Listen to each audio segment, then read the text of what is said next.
Hello दोस्तों, welcome to our channel purple soul. आज हम देखने जा रहे हैं हैंडमेड लव का 4th एपिसोड। तो बिना देरी के हम बढ़ते हैं हमारी आज की स्टोरी की ओर। इस एपिसोड के शुरुआत में सरंगा ओवन के बात को याद करते हुए सड़क पर जा रही होती है और वो अपने आप से बताती है, मैंने कभी ली जुंग हो को शक नहीं किया। इसका मतलब ये नहीं है कि मैं उसे प्यार नहीं करती थी। और वो पैर फिसल कर गिर जाती है, इसके वजह से उसे चोट लग जाती है। तभी वहाँ जोई आकर उसे मदद करता है। सरंगा उसे थैंक यू कहकर पूछती है, तुम्हें कैसे पता मुझे चोट लगने वाली है? सर्वेंट जोई मुस्कुराता है। तभी हम एक सीन देखते हैं जहाँ पर ओवन बहुत सैड होता है और वो जोई को पट्टी देकर ले जाने के लिए कहता है। ओवन को याद कर जोई मुस्कुराते हुए बताता है, मास्टर ओवन बहुत अपसेट दिख रहे थे। अब पता चला क्यों। और वो बताता है, आज मास्टर ओवन बहुत रूड से बर्ताव कर रहे थे। सरंगा बताती है, लेकिन उसे ली जुंग मिन के साथ ऐसे बर्ताव नहीं करना चाहिए थी। जोई पूछता है, तुम्हें ली जुंग मिन के साथ कुछ लेना देना नहीं है, फिर भी तुम उस बात को लेकर इतनी इमोशनल क्यों हो रही हो? सरंगा बताती है, पता नहीं, हमें ली जुंग मिन की मदद करनी है। जोई बताता है, हम उससे मदद कर सकते हैं। हमें हानिल के कपड़े के बदले ली जुंग मिन का कपड़े चाहिए, तभी मास्टर ओवन जरूर मदद करेंगे। मुझे लगता है हानिल से ज्यादा ली जुंग मिन को हमारी मदद की जरूरत है। अगले दिन जोई और सरंगा ली जुंग मिन के घर जाते हैं। ली जुंग मिन घर में पैकिंग कर रहा होता है। उन दोनों को देखकर ली जुंग मिन अच्छे से बात करता है। जोई ली जुंग मिन से कल के लिए सॉरी कहकर तुम पैकिंग क्यों कर रहे हो कहकर पूछता है। ली जुंग मिन बताता है, मैं अपने घर जा रहा हूँ, यहाँ मुझे कोई काम नहीं है। मैं घर जाकर पेरेंट्स को मदद करना चाहता हूँ। ली जुंग मिन कुछ कपड़े को साइड में रखा हुआ होता है। उसे देखकर जोई पूछता है, इसे क्यों पैक नहीं कर रहे हो? ली जुंग मिन बताता है, मुझे पता नहीं क्या करूँ। ये मेरा पुराने कपड़े हैं, लेकिन यहाँ छोड़कर जाने की मन भी नहीं हो रहा है। इसमें मेरा बहुत सारा मेमोरीज है। तभी सरंगा मुस्कुराते हुए उसके कपड़े को लेकर बताती है, हम तुम्हें जरूर मदद करेंगे। हम अभी के अभी इस ड्रेस को टेलर शॉप ले जाएंगे। तुम्हें तुम्हारी गर्लफ्रेंड के साथ ब्रेकअप करने की कोई जरूरत नहीं है। तुम दोनों पहले जैसे एक दूसरे को प्यार करने लगेंगे कहकर वहाँ से जाने ही वाली होती है, लेकिन ली जुंग मिन कुछ नहीं समझता और वो बताता है, तुम्हारी मास्टर ओवन सही कह रहे थे, मैं ही गलत हूँ। सरंगा बताती है, मास्टर ओवन तुम्हें इसीलिए डांटे थे कि तुम्हें मदद की जरूरत है, तुम्हारा गर्लफ्रेंड को नहीं। लेकिन ली जुंग मिन नहीं मानता और वो उन दोनों को जाने के लिए कहता है। सरंगा बताती है, तुम यहाँ से जाने वाले हो ना? अगर तुम जाओगे तो तुम्हारी गर्लफ्रेंड को क्या होगा? तुम उसे ब्रेकअप के बारे में नहीं बताया तो क्या सोचेगी? तुम खुद के बारे में सोचते हो, उसकी जगह में भी सोच कर देखो कहकर उसका मोबाइल को चेक करती है। तभी वो हानिल के मिस कॉल को देखती है। उसे देखकर ली जुंग मिन के ऊपर चिल्लाने लगती है कि तुम्हारी गर्लफ्रेंड तुम्हें बहुत प्यार करती है, इसीलिए वो तुम्हें बार बार कॉल करती है। ली जुंग मिन चिल्लाते हुए बताता है, मैं भी उसे प्यार करता हूँ, मैं उसे अच्छी जिंदगी देना चाहता हूँ, लेकिन क्या करूँ, मेरे पास जॉब नहीं है, मैं उसे कैसे खुश रख सकता हूँ? सरंगा पूछती है, हानिल तुमसे प्यार करती है, तुम्हारे पैसों से नहीं। ली जुंग मिन उन दोनों को वहाँ से जाने के लिए कहता है। दूसरी तरफ ओवन शॉप में बैठकर उन दोनों को देख रहा होता है और वो अपने आप से कहता है, सरंगा की टेम्पर बहुत खराब है और वो मुझे बोल रही थी, मुझे गुस्सा जल्दी आता है। रात में ली जुंग मिन वही कपड़े को पकड़कर सो रहा होता है। तभी वो अचानक उठ जाता है। जब वो उठता है वो उसके घर में नहीं होता, बल्कि वो टेलर शॉप में होता है। तभी वहाँ ओवन आकर ली जुंग मिन से बताता है, तुम्हारा ड्रेस थोड़ा अजीब है। ओवन को देखकर ली जुंग मिन पूछता है, यहाँ क्या हो रहा है? क्या मैं सपना देख रहा हूँ?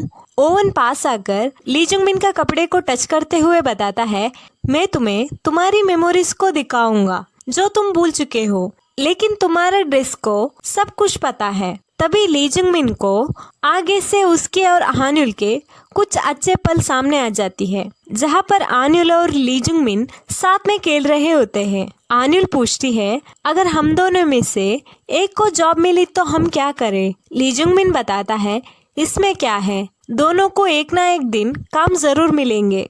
हानिल बताती है, तुम्हें पता है मेरी फ्रेंड जो है ना, उसकी बॉयफ्रेंड को जॉब मिलने के बाद उन दोनों का ब्रेकअप हो गई है। उसकी बॉयफ्रेंड ऑफिस में किसी और से प्यार करने लगा है। तुम उसकी बॉयफ्रेंड की तरह मेरे साथ भी ऐसा नहीं करोगे ना? ली जंगमिन मुस्कुराते हुए बताता है, मुझे नहीं लगता मुझे तुमसे पहले जॉब मिलेगा। अगर काम मिल भी गया मैं तुम्हें कभी चीट नहीं करूँगा। हानिल फिर से पूछती है, क्या पता ऑफिस में आसपास अच्छी लड़कियां होगी तो? ली जंगमिन बताता है, तुम चिंता मत करो, मैं सपनों में भी तुम्हें चीट नहीं कर सकता हूँ। मैं हमेशा तुम्हारे साथ रहूंगा कहकर उसे प्रॉमिस करता है। हानिल खुश हो जाती है। इन सब को देखकर ली जंगमिन ओवन से बताता है, अगर मेरे पास जॉब होती तो मैं जरूर उसकी साथ नहीं छोड़ता कहकर सैड हो जाता है। ओवन बताता है, तुम चिंता मत करो, तुम अभी भी उसे पा सकते हो। फिर से उसे उसका और हानिल को मेमोरीज को दिखाने लगता है, जहाँ पर हानिल ऑफिस में बॉस के सामने होती है। बॉस उसके ऊपर सबके सामने चिल्लाते हुए फाइल को फेंकता है। हानिल सैड हो जाती है। रात में हानिल ऑफिस के वजह से टेंशन में होती है और वो रोते हुए ली जंगमिन को कॉल करती है, लेकिन ली जंगमिन कॉल नहीं उठाता। हानिल रोते हुए सो जाती है। इन सब मेमोरीज को देखकर ली जंगमिन सैड हो जाता है।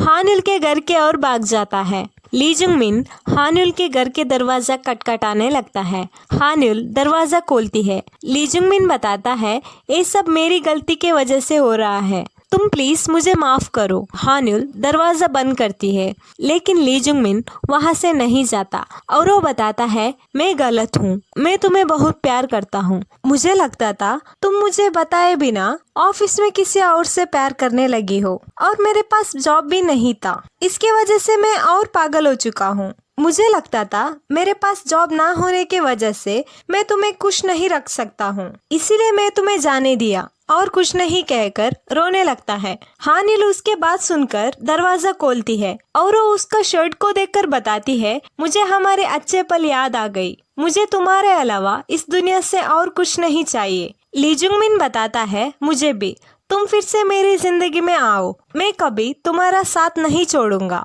हानिल रोते हुए ली जंगमिन का गले लग जाती है और वो बताती है, मैं तुम्हें कभी माफ नहीं करूंगी, तुम्हें फ्यूचर में दिन भर इस बात को लेकर ताने मारूंगी। ली जंगमिन मान जाता है। यहीं पर दोनों बहुत खुश दिखते हैं। दूसरे ओर टेलर शॉप में ली जंगमिन और हानिल के प्रॉब्लम सॉल्व होने के वजह से उन दोनों के शर्ट अपने आप गायब हो जाता है। तभी ओवन के पास सरंगा आकर उससे क्रिसमस हेयर बैंड पहनने के लिए देती है। हेयर बैंड को देखकर ओवन पूछता है, मैं गॉड हूँ और तुम मुझे पहनने के लिए हेयर बैंड दे रही हो? सरंगा उसे हेयर बैंड पहनने के लिए फोर्स करती है। तभी वहाँ जोई के साथ हानिल और ली जंगमिन आते हैं। हानिल बताती है, इस पर ली जंगमिन को जॉब मिल गया है और वो दोनों ओवन को थैंक यू कहते हैं। उन दोनों के जाने के बाद सरंगा ओवन से बताती है, मुझे ली जंगमिन ने सब कुछ बताया है, आपने उन दोनों को मदद की, आप दिखने में रूड हो लेकिन आप दिल से बहुत अच्छे हो कहकर मुस्कुराती है।